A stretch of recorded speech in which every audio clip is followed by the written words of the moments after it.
जाति के आधार पर देश की पहली आर्थिक सर्वे रिपोर्ट पेश हो चुकी है और एससी वर्ग सबसे अधिक इस रिपोर्ट में पता चल रहा है और सामान्य वर्ग सबसे कम गरीब है।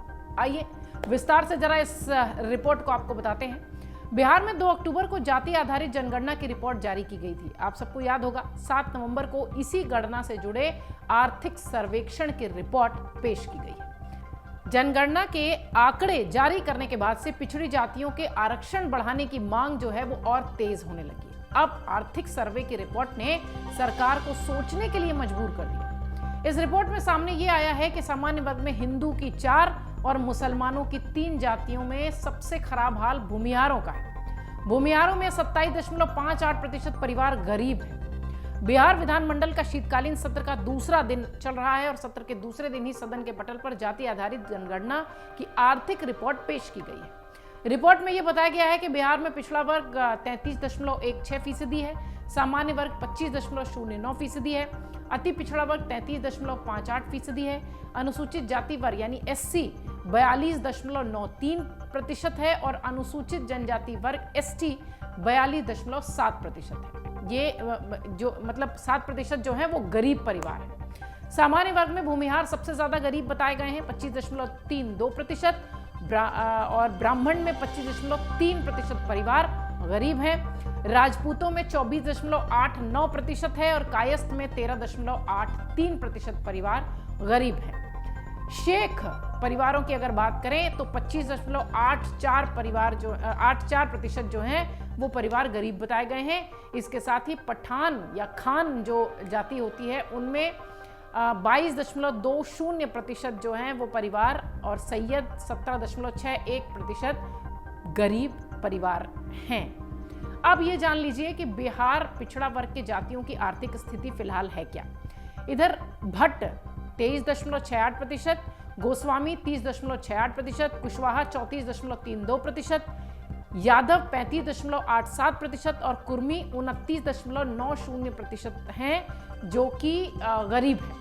इधर बनिया 24.62%, मलिक मुस्लिम 17.26% और सूर्यापुरी मुस्लिम जो होते हैं उनमें 29.33% जो हैं वो परिवार गरीब की श्रेणी में आते हैं। इसी के अतिरिक्त ईसाई, धर्मावलंबी, हरिजन इनका जो आंकड़ा है ये लगभग 29.12% का है। किन्नरों में भी गरीबी का आर्थिक सर्वेक्षण में मामला आया है जिसमें 25.73% परिवार गरीब है।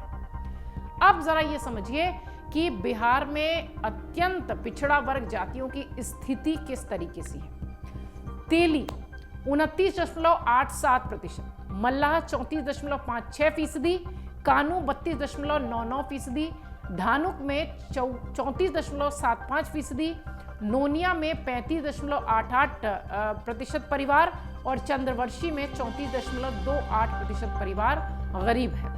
इधर नाई की श्रेणी की बात करें, बढ़ई की श्रेणी की बात करें और प्रजापति की श्रेणी की बात करें तो क्रमशः 38.37, 27.71, 33.39% परिवार गरीबी है। इनकी मासिक आय भी जो है वो भी आपको थोड़ा सा स्पष्ट कर देते हैं। बिहार की 22.67% आबादी के पास कक्षा 1 से 5 तक की शिक्षा है। शिक्षा का भी पूरा जिक्र इसमें किया गया है इस आर्थिक सर्वेक्षण में। इसके अलावा 14.33 माफ कीजिएगा आबादी के पास कक्षा 6 से 8 तक की शिक्षा की स्थिति है, डिग्री है। 14.71% आबादी के पास और कक्षा 9 से 10 तक की शिक्षा है। वहीं 9.19% आबादी के पास 11 और 12 तक की शिक्षा की डिग्री है। ग्रेजुएट्स की बात करें तो ग्रेजुएट की शिक्षा 7% से ज्यादा आबादी के पास है। वहीं सामान्य वर्ग में 10 से 20 हजार मासिक आय 19% लोगों की है। 20 से 50 हजार की मासिक आय मात्र 16% लोगों की है और 50 हजार से ज्यादा मासिक आय वाले मात्र 9% परिवार हैं। सामान्य वर्ग में आर्थिक रूप से गरीबों की श्रेणी में सबसे कम 13.83% परिवार कायस्थ जाति का है। जाति आधारित जनगणना में सामान्य वर्ग के परिवारों की संख्या 43.28 लाख बताई गई है। इसमें 1/4 परिवार गरीब है। ब्राह्मण परिवारों की संख्या ज्यादा है 10,76,563। इसमें 25.32% यानी कि लगभग 2,72,576 गरीब परिवार है। सामान्य वर्ग में दूसरे नंबर पर मुसलमानों में शेख परिवारों की संख्या है, जो कि 10,38,888 बताई गई है। इसमें 25.84% यानी 2,68,398 गरीब परिवार है। तीसरे नंबर पर हिंदुओं में राजपूत परिवारों की संख्या आती है, जिनकी संख्या 9,53,734 है और इसमें 24.89% यानी लगभग 2,37,412 गरीब परिवार आते हैं। बिहार की जाति आधारित जनगणना की 2 अक्टूबर को रिपोर्ट आई थी। इसके बाद से लगातार बहस छिड़ी हुई थी। अब ऐसे में आर्थिक सर्वेक्षण की रिपोर्ट आई है और चौंकाने वाले आंकड़े सामने आए हैं। देखना यह है कि बिहार के साथ साथ देश की सियासत में इसका कितना असर देखने मिलेगा और बीजेपी क्या स्टैंड लेती है। अगर आप ये वीडियो YouTube पर देख रहे हैं तो हमारे चैनल को सब्सक्राइब करें और बेल आइकन को दबाना ना भूलें। अगर आप Facebook पर ये वीडियो देख रहे हैं तो हमारे पेज को लाइक करें।